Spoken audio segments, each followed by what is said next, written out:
speech starts in 3, 2, 1. So we believe that self-harm, we just want to start our speech by saying, defining self-harm. So we believe that it's harming yourself in a bad way, and in art it means making people think that this is a very beautiful thing, so we want to start by explaining why it's very dangerous. So it's extremely dangerous in this situation because by not banning this movement, it's basically encouraging this sort of movement or promoting it, which makes people think that this form of art is a very good thing and it's a way of expressing yourself. And so now I want to explain why, as an individual, it damages mental health and also physical health. So people complimenting artists for using this beautiful form of art will lead to the artists thinking that they need to sacrifice themselves for art and also to get people's approval. And it harms their mental health because they'll start thinking that it's a good thing and it's a good thing that they're having suicidal thoughts and they're doing all these bad things to themselves. And it harms their physical health, and we think that it's pretty obvious because the fact that this motion even has blood in it is quite clear. And now I want to go into my first argument. So my first argument is the impact that it's going to have on society as a group. So for younger generations, we think that this sets a bad example and it sets a very bad precedent, and it shows the younger generations, the future generations, that doing this to yourself is okay. And it brings attention to this form of art. And by not banning this movement, it also Point of information. Yes. How is it encouraging those artists to do self-harm when no one is explicitly forcing them to do so? Because the fact that it's being displayed for everyone to see shows that it's being encouraged or promoted. And also the fact that it's not banned and that they're continuously doing this to themselves and that no one is stopping them also says that it's being allowed to happen. And so for younger generations, it sets a very bad example because it shows them that it's okay if you harm yourselves in order to get other people's approval and in order to make other people happy. And it makes them irrational as well, and they're not able to think clearly about what they're doing. And they'll just have this fixed mindset that this sort of thing is a good thing. And it causes mental manipulation, and also artists being irrational and also harming themselves are basically being celebrated because it's still continuously happening. And yes. What proof do you have that people are actively celebrating the harm of the artists harming themselves for art? Because it's continuous, because it's still happening, and the fact that no one is okay, so it may not be celebrated, but it's still being allowed. It's still being allowed, and people are allowing artists to harm themselves in order to have freedom of expression. So the fact that this is even happening and it's being allowed to happen basically says everything, and it basically shows that it's fine for them to do this kind of action. And also we think that people, particularly minors, who college students who are desperate because people are driven by greed, right? So then people minors particularly that are driven for fame and money are hired by artists to do these things because they're influenced by those artists who are already irrational, and so this kind of a domino effect. So this teaching goes on. so this links back to like my other argument. So like how it sets a bad precedent for future generations and how people are going to continuously do this. And also, we believe that the government's main job is to protect the citizens, but the fact that nobody's banning this movement and that it's still allowed to like happen, it basically means that people are like promoting it as a form of art, which is basically doing the opposite to people because the government's job is to protect the citizens, but they're not doing this by like not banning the movement. And like people are like brainwashed into thinking that this is truthful or like a good form of art because like in modern society many people think that art is like freedom of expression, so then it's like a lot of like, for example, there's a lot of art that's like just like a bunch of dots, like anyone can draw that, right? But people think that this is like a form of art, so like the fact that it's being displayed shows that this is like okay, and people will continue to do this practice. And so for all of these reasons, we are so proud to propose. Thank you. I thank the Prime Minister for her speech and now call upon the Leader of the Opposition. Here.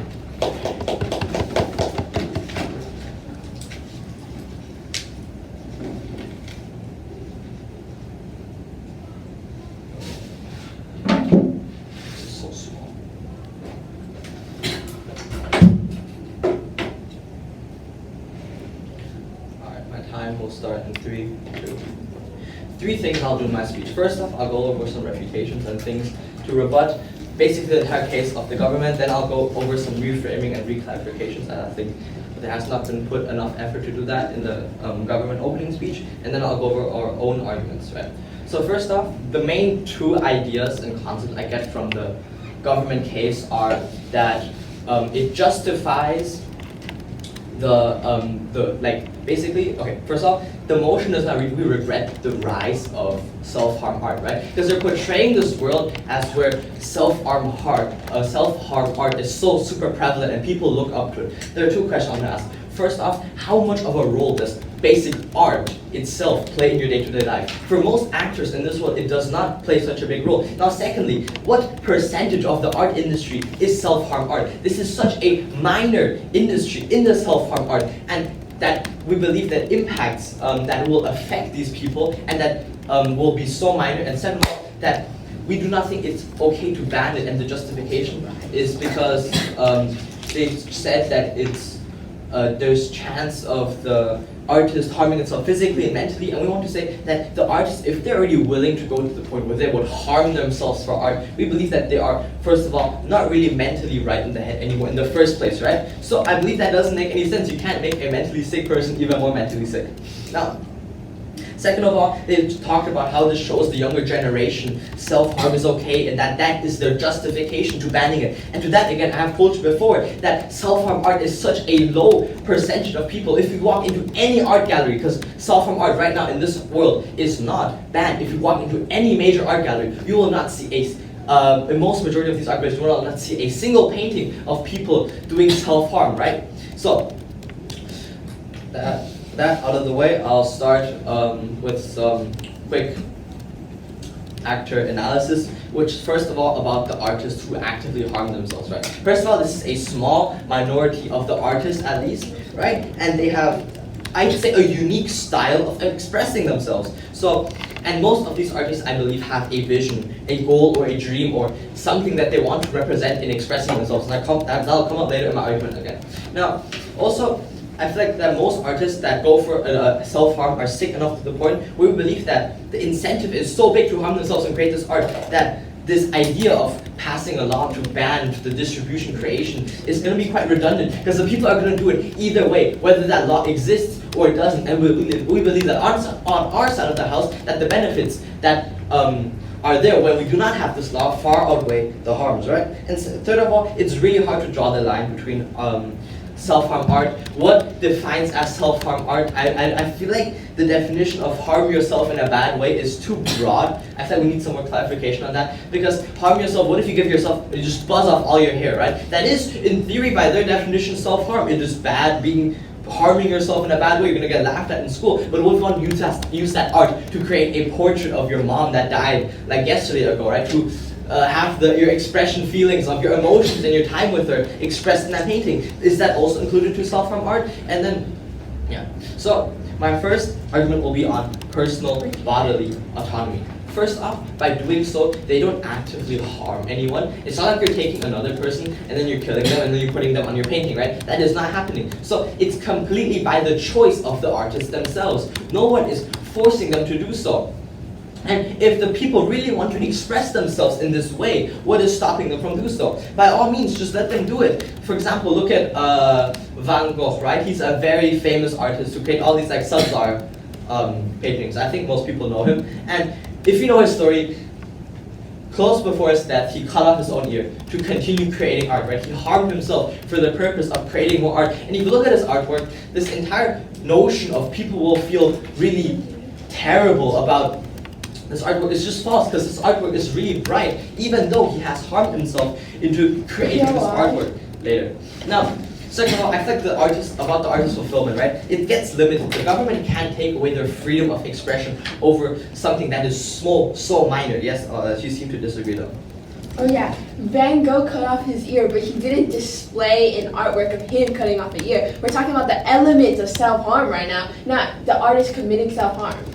Of course, but you know that the story, his paintings, art is very subjective and it carries a story and it carries history behind it. And we believe that the fact that his paintings of a person who did something like that is also part displaying his self-harm, right? Now, our second argument will be on that this art would surface on both sides of the world. So the government would have to find some way to censor it. As we have characterized before, these artists are so mentally sick that they would create this artwork no matter what to express themselves, right? So since we can agree that on both sides of the house, we would have this artwork surface, on their side of the house, the government would have to take some kind of action to try to censor it, or try to take it down, or delete this artwork, right? This artwork could also be a YouTube video uploaded of a person cutting his arm. It could also be a video uploaded on the internet of a person harming themselves, right? That could also be defined as self-harm. Now, first of all, if the government, yes? Earlier in your speech, you literally said art doesn't influence us in our ordinary lives. So are you saying now that YouTube and social media are part of the categorization of art? I said, yes, art, it doesn't influence you. When you watch YouTube, do you really get influenced that much? And again, I told you that self-harm is such a minor part of art, right? How many self-harm videos do you see on YouTube? Barely any. Now, on the internet, if let's say you upload a video, you have to somehow, the government has to take it down, right? First of all, this will lose the trust of the people and society as the government is willing to censor things over such a minor issue. Second of all,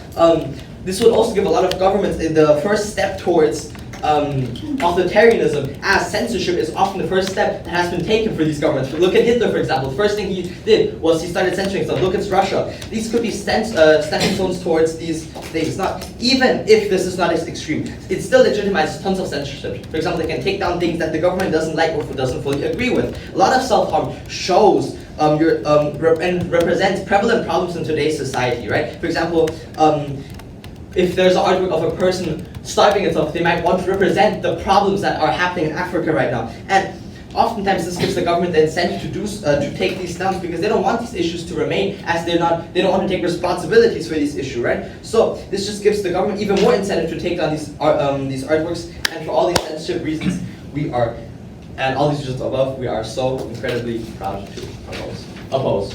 I thank the Leader of the Opposition and now call upon the Deputy Prime Minister. Hear, hear.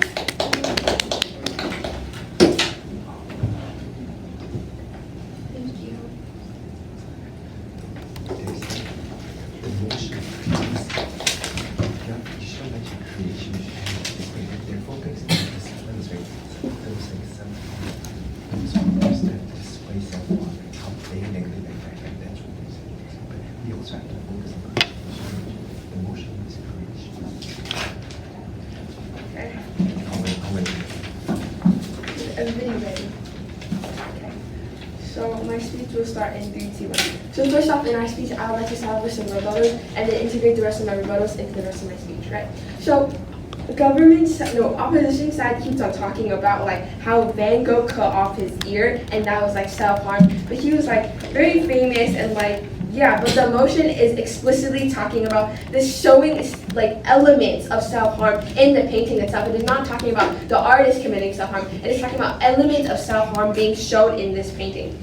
Now, next, the opposition side points out that government censorship is the first step to an authoritarian behavior. However, we believe that censorship is justified when it comes to impacting the lives of our future generation. People are committing self-harm because of these artists that depict like elements of self-harms in their painting, and I'll explain why later on in my speech. So we believe that this censorship is justified in this scenario.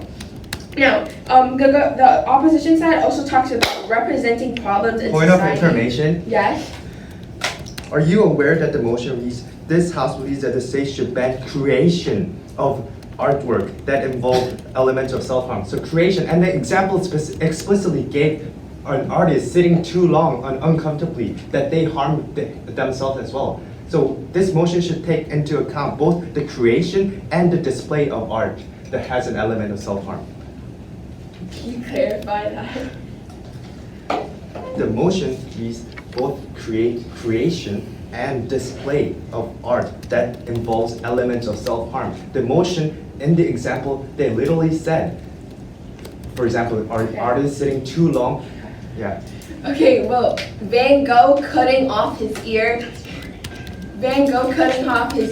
had nothing to do with his artwork. How did cutting off his ear actually affect his art style? That makes no sense on the opposition side whatsoever.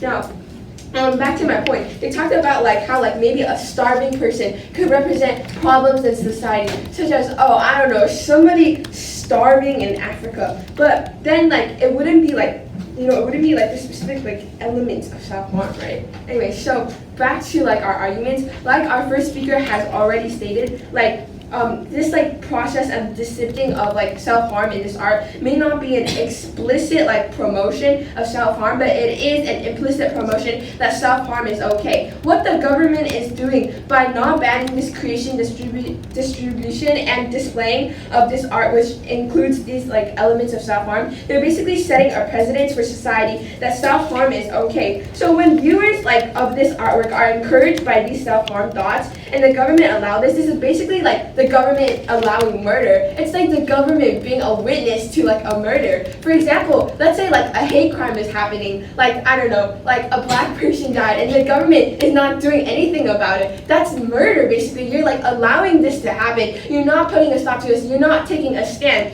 And why is this, how does this relate to self-harm? Because self-harm, like we have told you before, encourages like lots of these younger generations that like killing themselves is like okay, or like creating harm to themselves is okay, because that's what the government says is okay. They're not doing anything to stop it. And this is basically like you might murder yourself, you might harm yourself, and like self-harm. And this is like we said before, murder. Yes? Are you aware that the government is, for example, advocating for not self-harm through those campaigns like advocate for do not suicide or do not self-harm? Those governments also have those discouragements, but banning it completely is so different from government discouraging it. No, but we think clearly the government discouraging right now the status quo is not working, because we see suicide rates like going up by like the minute. Like people are like dying, people are like inflicting self-harm upon themselves. Clearly the government discouraging them is not enough. We need to ban this artwork. Now, why is the impact on society like so prominent, and how will this younger generation be influenced? No, because distributing and displaying like artwork is like with such a gruesome background will lead to fame, right? Because clearly, like having such such an outspoken artwork, such a different artwork in the beginning, because like in the beginning it would lead to like fame and publicity, right? And fame and publicity, what does that mean for the artist? It means gaining more money. It means gaining success. So what happened? Yes. So do you just suggest we should just ban all gore artwork that has something to do with death, destruction, and just bad things in general? No, death and destruction by other people is different, because it is a societal issue. creating and inflicting self-harm upon yourself, like the starving artist, or like making drawings out of your own blood, it is directly encouraging self-harm, which is terrible. And back to our point, like we said, so fame and publicity leads to money, right? And when aspiring artists see it as a quick way to success, to fame, to harm yourself, what happens is these starving, like struggling artists, they will see this as a way to quickly gain money. Even if you were not an artist to begin with, you see like somebody making millions of dollars off of like, I don't know, like using their own blood to draw, you're gonna want to you're gonna be incentivized to actually do this because it is such a quick way to success, fame, and money, right? And let's talk about the subjects in these artworks. Some of these subjects, so we believe that some of these subjects and these artworks depicting self-harm are underprivileged people or people fresh out of society desperate for money, right? And what happens is when they see all this fame and money being gained around a certain artwork with self-harm, the artist probably encourages people to volunteer, right? And they think it's a quick way to money, so they volunteer. And what happens is they're sucked into this emotional manipulation of staying in this coerced cycle where there's this false hope, false promise of, oh, you'll gain success, you'll gain money. So this is self-harm. It may not be an explicit promotion by the government, but if the government is allowing this to happen, it is an implicit promotion that self-harm is okay. And this younger generation, they will see the fame and success and publicity going around, and they will want to commit this self-harm as well. A government's sole responsibility is to protect its citizens. With self-harm romanticized or applauded by other people, it's hard to say no, because right now people they will see any art as good art, right? For example, the banana on the wall, people think it's really good and it's sold for millions of dollars just because of the artist, because of fame and publicity it gained. So we believe that it is very relevant that this younger generation will see this as a way to quick money and actually promote self-harm and do more self-harm on themselves. And this is bad because a government should be able to stop this. And for all the reasons above, we are so proud to oppose. I thank the Deputy Prime Minister. I now call upon the Deputy Leader of the Opposition. Here.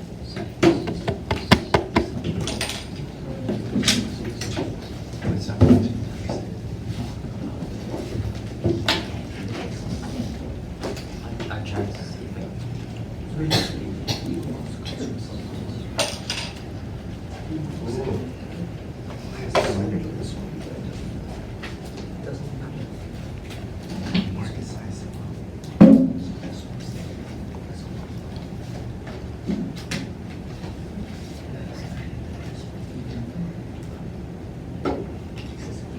My speech starts in 3, 2. So before I get to my argument, I'd like to go through some rebuttals against what the proposition has mentioned. So firstly, they talk about how because these art with self-harm is being displayed into art museum, it just shows that it is okay. But also we gotta mention, why are we just banning art that includes self-harm? Why not banning self-harm in general? We gotta think about that. Why the art in the first place? Secondly, we also gotta think, as proposition is mentioned, people might be incentivized to do this because it can make easy money and stuff. But we also gotta think about the other artists. Why do artists in the first place become famous or popular? Well, maybe it's because it's they produce nice art, or maybe it's their work ethic. It can be anything other than just doing self-harm to yourself. And people might be incentivized to do the more positive things rather than just the self-harm. And thirdly, also we believe that the art of self-harm shows and also incentivizes the people not to do this in the first place. Rather than promoting it and encouraging it, we believe that this art shows the bad sides of doing self-harm in the first place and discourages people from doing it. And fourthly, they talk about how it is still allowed today in this day and age because of the many impacts that they mentioned before. So we believe that even though there are some harms, as they mentioned before, we believe that the goods that they give to this world, not necessarily the benefits, but what they provide positively, still override can be overridden. And the last rebuttal is that being displayed encourages it, but also we believe that not everyone is going to be so easily manipulated, and that they have their own rational mind to make up their own decisions and not just do self-harm. And now on to my Sure, argument. why? No, thank you. And now on to my arguments, which is about how, with banning this, actually before that, I just want to go over the definitions that they mentioned before. So they talk about how harming yourself is just, or self-harm is just harming yourself in a bad way to create the art. So we believe that includes both physically and mentally as well. And secondly, they talk about art being like a beautiful thing. So we also include things such as music and photography into that category as well. And now onto my first argument, which is that let's look into the artist's mind first. They will do anything to reach their goal, which is the end product, and kind of present what they want to show on their paper or whatever their medium is. And to get those goals, sacrifices has to be executed and to be made. And this is what led to masterpieces being made. And let's not even think about art for a second. This is also what led to world records, for example. People have to, make sacrifices, pull all-nighters, all that stuff, just to reach the goal. And this is what led to to exceeding boundaries and exceeding expectations. But if we do ban this act of self-harm to create this art, this is just going to have these artists being lazy and being so narrow-minded into how to, and just sticking to the norms. And I'm not saying that because doing self-harm will make others do self-harm to create art, but we believe it will just expand new ideas and how this can be developed further into the categorization of art. So for example, let's say you use I don't know, hair or some kind of or to create art. Now you also gotta think, we can also kind of further develop that, not necessarily to using your own body, but also just using other elements to create an art. So it brings up new ideas. And now onto my second argument, which is that in these art pieces, this also brings light to certain topics, which I believe the proposition has kind of brought up in the first place. But what does it mean when they ban it? When they ban self-harm to express these very these kinds of subjects, these very serious subjects? This is basically censorship by the government, which we believe is just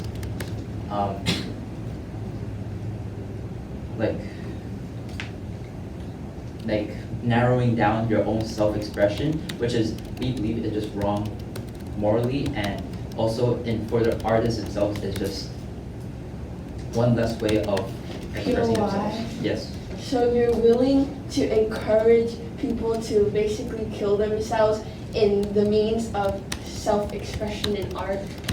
We're not saying we're killing themselves, but we believe that it's also to prove a message, prove something to help get to that goal and spreading awareness. And now I'm gonna go to my last argument, which is how, because these artists include self-harm in their art, this will bring light to those close people around him to show that he is not in the right mind and he needs help. So you gotta think, let's say you're a family member of an artist who is doing self-harm, and once you found out that he is doing this to himself just for his art,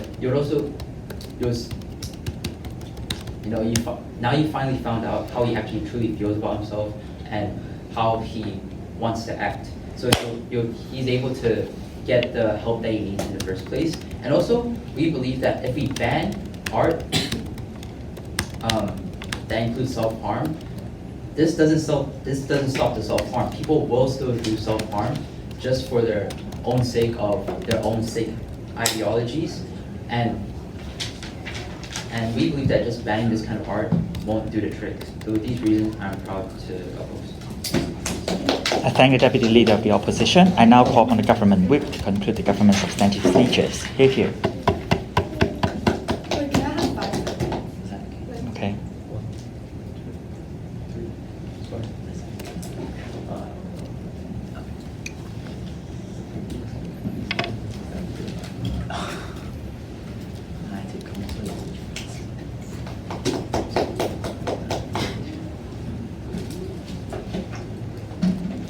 are you ready? Yes. My speech will start in 3, 2, 1. We all know that art is deep and abstract, but when it comes to self-harm, cutting yourself, drawing with your own blood, starving your subjects, this is where we draw the line. We need a boundary to keep both the artists, their subjects, and citizens safe. This is an inherent obligation of the government, and I am so proud to propose. So first, I would like to start with some rebuttals, and then I'll move on to why their whole model does not stand. So they come up and tell us that art doesn't play a big role in life. Wait, sorry. This is not true, because first, we have art class, right? We go to art galleries, we visit art exhibitions literally on the weekends. Imagine being in art class learning about how to draw with your own blood. We think that this is a very bad education for the kids, right? And second, we think that opposition gives a very unfair characterization. We think that self-harm art, like the starving artists, are very famous, right? We tell you that this form of art is controversial, which is why it garners attention, which is why it will expose so many people to self-harm art. You'll see newspapers, you'll see blogs, you'll see influencers going there talking about it because self-harm is such a controversial topic.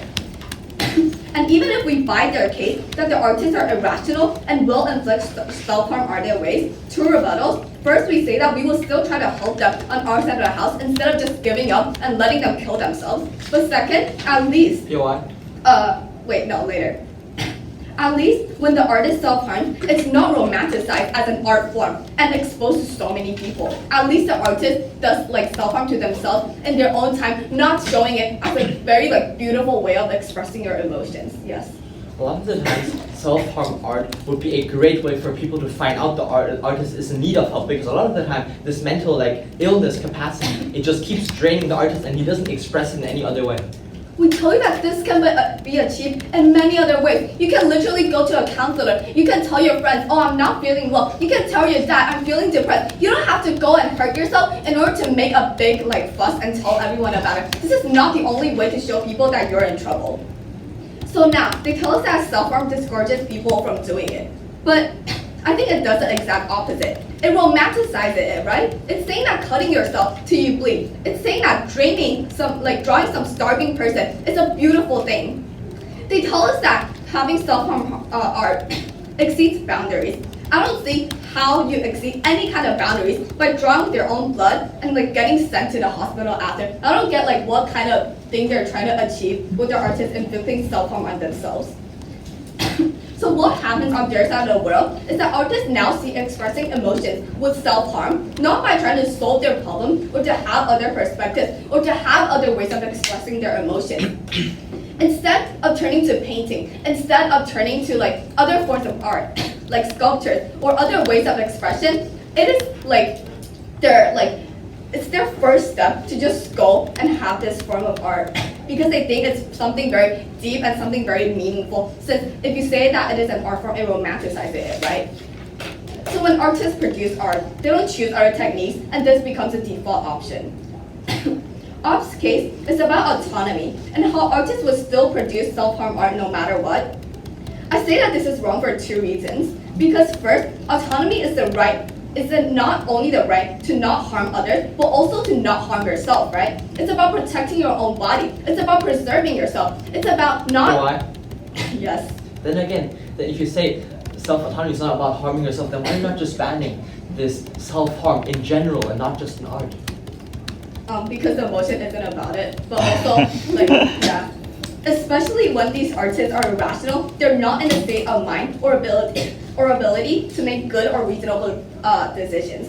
It is precisely because of this irrationality that Op correctly identifies the reason why all forms of self-harm should be banned.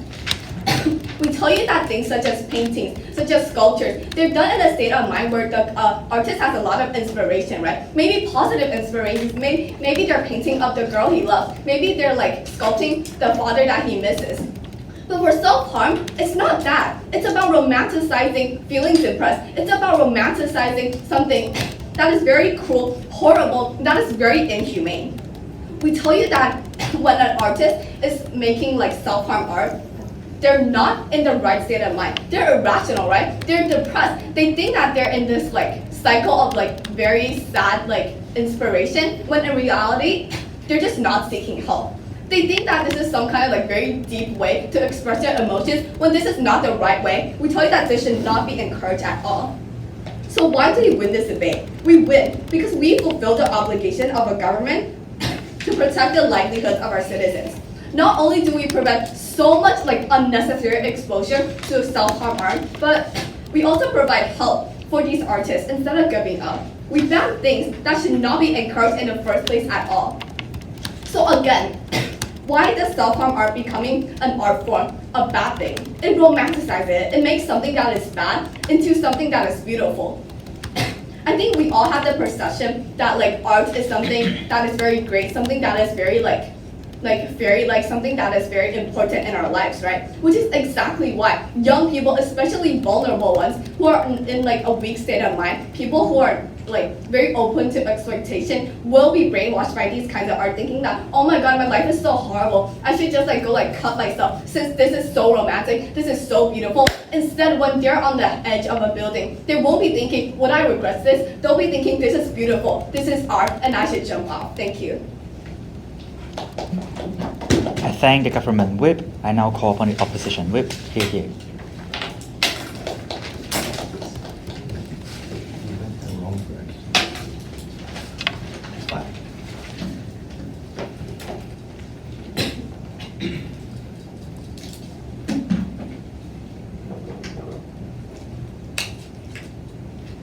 Three, two.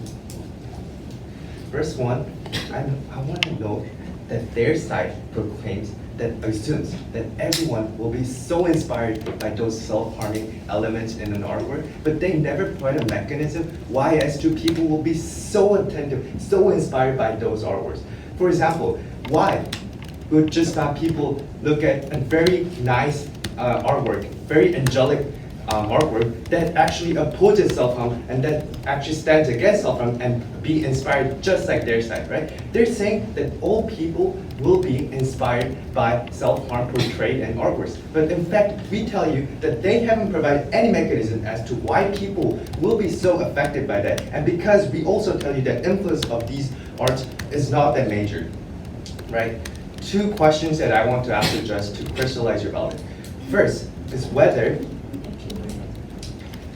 government banning equals to government discouraging it. Like government by not banning, is it equivalent to government encouraging it? But secondly, is that its influence of art in, is so great extent that it influences people to kill themselves and to commit self-harm. But three, oh wait, this is an extension. But three, do those artworks that portray self-harm, can they carry a meaningful societal problems as well? Can they show something that the artists want to express, right? Okay, about first point, what they tell you from Proposition 1 is that government, on our side, we glorify and celebrate self-harm. And then by not banning, we are actually encouraging it. But we tell you that surely both sides agree that self-harm is not all good, right? Everyone can agree on that. Why would someone advocate, hey, we should all self-harm, we should harm ourselves? Why would someone advocate that? Government, in fact, has campaigns that disagree against suicide or self-harm, right? But then what we, as opposition side, is worried about is that when government ban those artworks that show self-harm, they are limiting freedom of expression and bringing censorship and also bringing possibility of totalitarian government that our first opposition speaker was so against about. And also, let me just remind you that government not actively banning it is so different to government discouraging it, right? Just because government did not ban this does not mean that the government promotes it, right? That's a two-way, two black and white word that they want to characterize. But second of all, we tell you that we are worried about freedom of expression of those artists, right?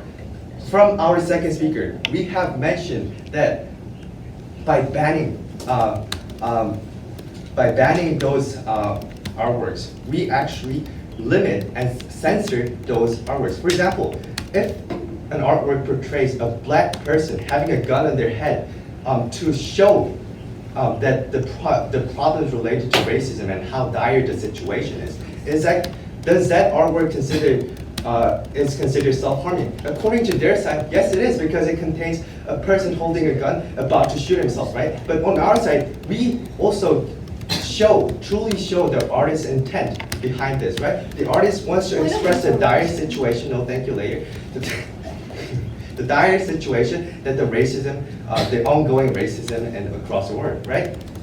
On their side, by banning all this, we are banning and censoring what artists can express or not, right?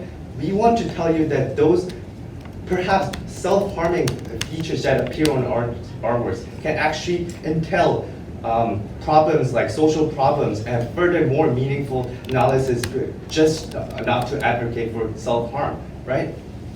That you should go, you harm yourself. So, yeah.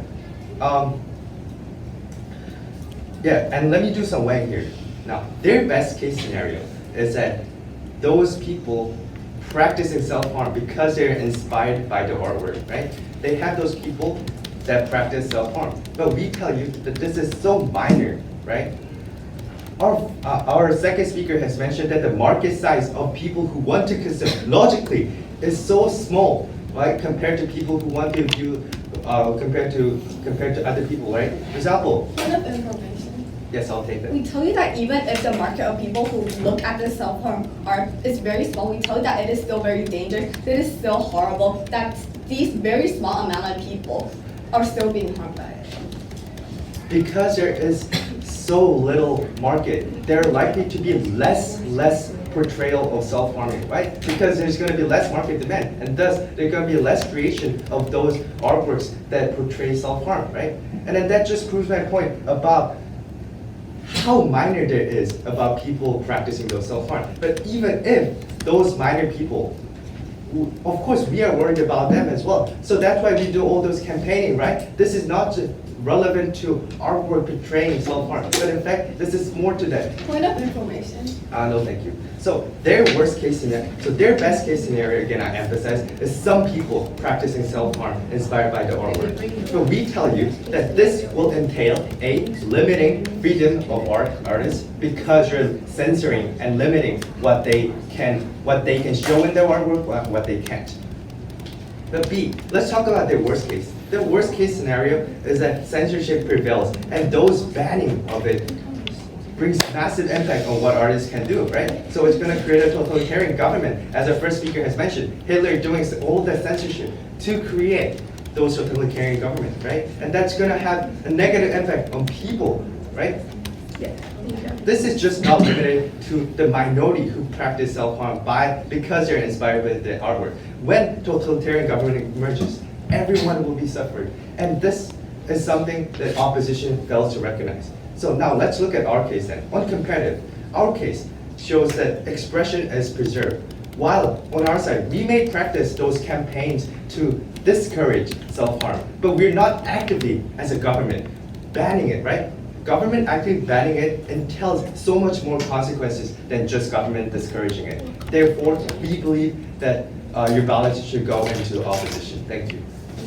I thank the government opposition whip. I now invite the opposition reply speaker.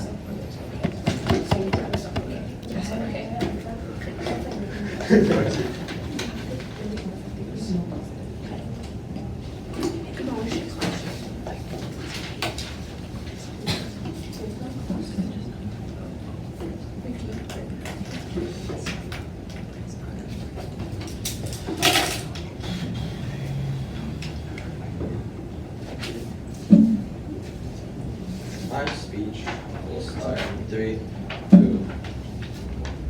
I feel like there are several reasons as to we have won this debate. But first off, let me put you in a scenario. Imagine yourself as a man that just got racially profiled, a black man that got racially profiled in the state of America and a traffic stop. You're trying to portray yourself, your own suffering, in an artwork to remind people of how bad the world is. Isn't that enough incentive for the government to try to take action, say it's self-harm, and start censoring these type of things? We believe that we have told you an argument about censorship, about how the government might try to abuse this power, and they might use this for their own idealistic and their own personal gains, right? They have completely not touched upon this argument at all. Now, second of all is I feel like there is some clash about how small and big the market is and what the reaction of the consumers will be. We have told you that the market for self-harm is really small. First of all, the market for art already is small, and then self-harm is even smaller. And we believe that because the market is so small, even if you buy all their arguments about people dying and the self-harm, like our absolute worst case scenario, our arguments on the impact of censorship and personal autonomy still far outweighs that, right? Now, second of all, we've also told you that we believe that by banning the self-harm, there are much better ways that we can incentivize people to not do self-harm, right? For example, we've told you that we'd rather do campaigns. For example, 2 weeks ago in our school, we even had a person come over and talk about why self-harm is especially bad, right? There are many other ways that you can educate young people on why self-harm is bad. And we believe by banning it, you're not really doing anything, right? By banning it, you're just limiting these artists from being able to express themselves, taking away their own personal body autonomy, which I believe is even worse. Then we have also told you about that these artists need a way to express themselves and that people might come in and try to help them because they see the certain art, right? And we've also told you that often people don't express themselves in their self-harm, right? If you're really mentally sick, a lot of people don't even know about the situation that they're mentally sick. They don't just go up to their parents and say, oh, I'm mentally sick. That rarely ever happens. So the fact that there is a way for these artists to be able to express themselves so help can come in and help them get back their life back on track, we believe is also a main point we win. Now, once again, I feel like to summarize this debate, I feel like also a big part was also what will happen if the people see this art painting, right? We have told you that there's very little incentive for people, once they see these art paintings, to go and practice self-harm themselves, right? They have kept making these ideal scenarios for their own government venture, where as soon as people see some self-harm paintings, that they'll instantly think of killing themselves every day, of trying to slash open their arms or kill themselves, right? We believe that that is very unrealistic. We have told you throughout all three speeches that the reaction of these rational human beings seeing self-harm won't be as extreme as they portray to be. It's the same way how if you see a painting of a person killing another painting, you won't go ahead and think, oh cool, what's going to happen now? I want to go kill that person, right? The likelihood of that happening is just as small, and therefore we believe we win that clash as well. Then third, I want to talk about what benefits the, not benefits, like what's better for artists in general and art in general. We've also talked to you about evolution of art, how this might push the art industry in certain ways to make people think outside the box, right? Because if suddenly you ban a part of art, you're basically limiting and making these artists think inside the box, which might also harm the art industry itself, right? Because we believe that banning a part of the art industry itself is pretty harmful, and I think the impacts my second speaker has fully elaborated on. And for all these reasons, we are so incredibly proud to oppose. Thank you. I now call upon the government reply speaker to conclude the debate.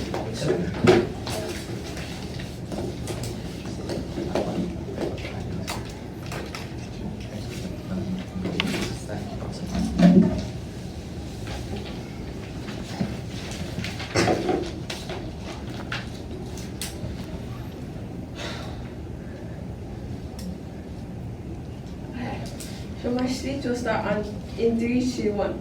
On the government side, we tell you how art plays such a huge role in somebody's life, despite what opposition tries to tell you.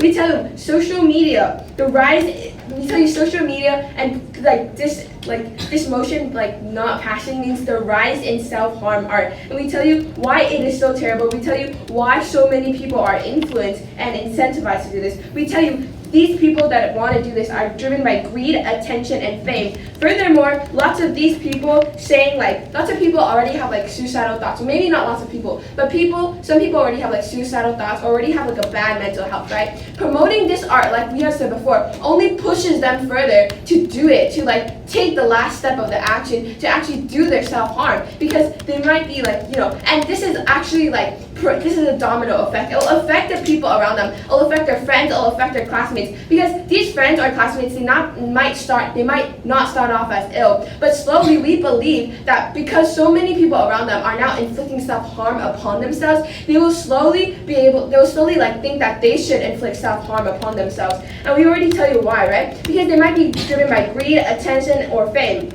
We tell you like negative art gains like controversy, and that shows a rise in like self-harm art and like negative art because of the domino effect, because of like fame and like money and like attention. And okay, even if you don't harm yourself, like if you don't kill yourself when you look at these self-harm like deceptions, you're still like harming yourself, because people around you, society around you is harming yourself, because people in society are influenced by these deceptions of self-harm in these artworks. Now, a government, like we have told you, a government's first and sole responsibility is to protect its citizens. By allowing this display and distribution of self-harm art, you might not be explicitly promoting it, but you are setting a precedence that self-harm is okay. For example, let's look at the example of drugs, right? Opposition side likes to tell you how like educating and campaigning that like self-harm is bad is already enough. But that's like saying educating people that drugs is bad is enough. It's clearly not enough, right? Because what's the point of like making drugs legal and just educating that like drugs are bad? People are still gonna do it. This is the same mindset applied to self-harm. You might go around, despite what opposition likes to believe, their whole entire model is like very idealistic. There is no way that by campaigning and encouraging and talking about how self-harm is bad, but not banning the distribution of like elements of self-harm in like artworks that is so prevalent in everyday lives, it's like bad. There's no way that like people will just like look at this campaign and be like, oh, I don't want to commit self-harm. Especially people who are already on the edge and thinking about wanting to inflict self-harm upon themselves, because they might not have the best mental health and they might not be in the best state. The examples that opposition gives you have like Black activism, etc. These are not examples of self-harm elements like the motion is talking about. They have the completely wrong idea. Now, even, let's be charitable, the best case scenario the opposition has is that it might bring awareness to like the victims who like make this art's families. However, what's the point? Because if we don't ban this art, the victims are gonna already like bleed to death. Like if you're using like your own blood to create drawings and paintings and like, oh, it's so great. We're being very charitable here already. It's so great. Like these victims' families finally know what they're going through. What's the point? They're already in the hospital. They're already dead at this point. Versus on the government side, we give you our worst case scenario. So our worst case scenario is that only a small population like gets harmed on their side, but still the impact is far greater than it would be like if this motion was like didn't pass, right? Because the impact was like somebody would be lying dead in the hospital, bleeding themselves to death on the opposition side, versus on our side where like only like a small amount of people get harmed. And for all the reasons above, we are so proud to propose. I thank all the speakers. Please cross floor, shake hands, and leave the room. Thank you.